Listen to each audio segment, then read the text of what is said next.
Bismillahirrahmanirrahim. Assalamualaikum warahmatullahi wabarakatuh. Alhamdulillahi ala ni'matil iman wal islam. Wassalatu wassalamu ala asrafil anbiya'i wal mursalin wa ala alihi wa sahbihi ajma'in. Alhamdulillah saudara sekalian, kita dipertemukan kembali dalam kajian Ramadan ini. Pada saat ini kita akan membahas tentang salah satu tema, yaitu apa yang sering kita dengar, kata-kata baiti jannati, rumahku adalah surgaku. Kata-kata ini sungguh indah, menarik, bahkan menginspirasi dan memotivasi setiap orang yang beragama Islam untuk meraih, untuk mencapainya. Kalau kita merujuk kepada surat Rum, surat ke-30, ya, ayat 30 sampai 31, maka kita mendapatkan inti pilar-pilar rumah itu akan betul-betul seolah-olah bagaikan kehidupannya di surga kalau ada 3 pilar, yaitu yang pertama sakinah, yang kedua mawaddah, yang ketiga adalah ar-rahmah. Banyak orang bisa mengatakan sakinah, mawaddah, warahmah, tapi begitu kita tanya bagaimana cara meraih tiga-tiganya itu, maka kebanyakan orang diam, tidak bisa menjawab. Kenapa? Oleh karena orang-orang yang mengkaji ayat ini tidak meneruskan petunjuk Allah bagaimana caranya untuk menegakkan 3 pilar ini dalam kehidupan keluarga. Misalnya, kata-kata sakinah yang bermakna adalah damai, tentram, tenang, dan seterusnya. Itu Allah telah jelaskan.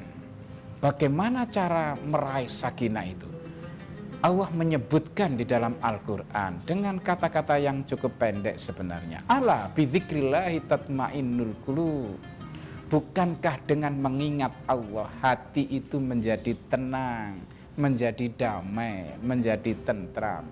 Maka kalau kita merujuk kepada beberapa hadis, termasuk hadis Sahih Bukhari Muslim, maka disebutkan di situ berzikir dengan lisan. Ini zikir bisa bermacam-macam, bisa dengan lisan, bisa dengan hati, bisa juga dengan perbuatan. Misalnya dengan lisan, dalam hadis Sahih Bukhari Muslim, Rasulullah menyebutkan kalau kita mampu dalam satu hari itu membaca subhanallahi wa bihamdihi, maka meskipun dosa kita itu sebanyak buih di lautan, akan dihapus oleh Allah. Beban psikologis saudara-saudara sekalian ini bisa diatasi dengan zikir seperti ini. Kemudian ada juga bacaan subhanallah.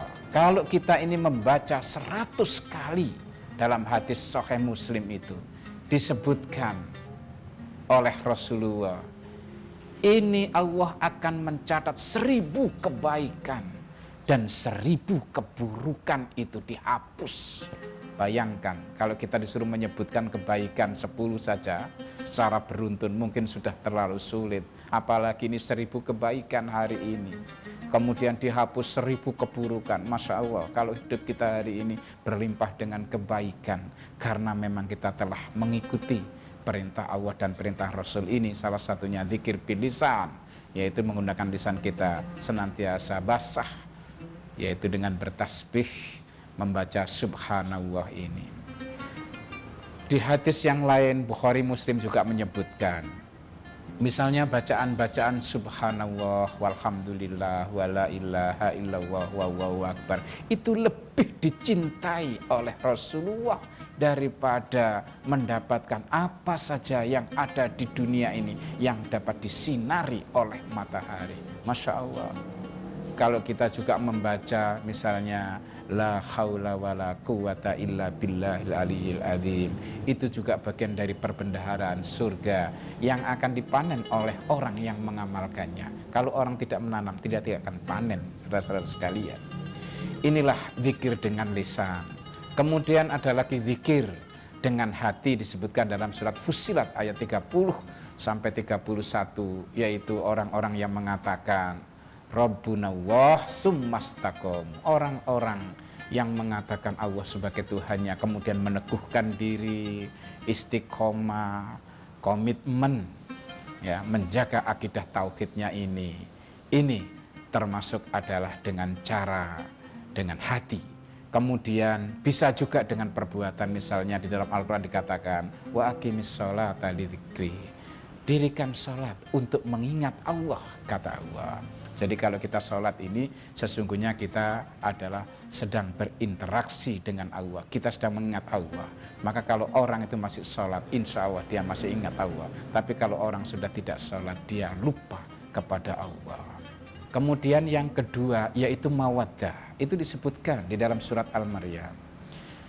Innalladzina amanu wa amilus solihati sayaj'alu lahumur rahmanu wudda. Ayat ini menjelaskan tentang orang-orang yang mau beriman dan beramal soleh. Oleh Allah ditanamkan dalam hatinya rasa kasih sayang. Kasih sayang itu akan tumbuh subur selama orang ini terus meningkatkan keimanannya, meningkatkan amal solehnya. Kemudian pilar yang ketiga adalah mendapatkan rahmat. Maka di dalam Al-Quran itu cukup banyak kata-kata yang berbunyi la'allakum turhamun, semoga kalian dirahmati Allah. Misalnya wa atiullaha war rasul la'allakum turhamun, taatilah Allah, taatilah Rasul agar kalian itu dirahmati Allah. Wa idza quri'al qur'anu fastami'u lahu wa ansitu la'allakum turhamun. Kalau sedang dibacakan Al-Qur'an, diamlah kalian semuanya, dengarkan, simak baik-baik, cerna baik-baik apa maknanya agar kalian dapat rahmat Allah. Dirikan sholat, keluarkan zakat, beristighfarlah kalian semuanya agar juga mendapatkan rahmat Allah. Itulah 3 pilar dan kiat untuk mendapatkan berdasarkan petunjuk Allah dan Rasulnya. Semoga dengan karunia dan rahmat Allah kita mendapatkan kemampuan dan ridha Allah untuk mewujudkannya dalam kehidupan keluarga. Dan semoga kehidupan keluarga kita sebagaimana yang dikatakan, rumahku adalah surgaku. Demikian yang dapat saya sampaikan, kurang lebihnya mohon maaf. Wassalamualaikum warahmatullahi wabarakatuh.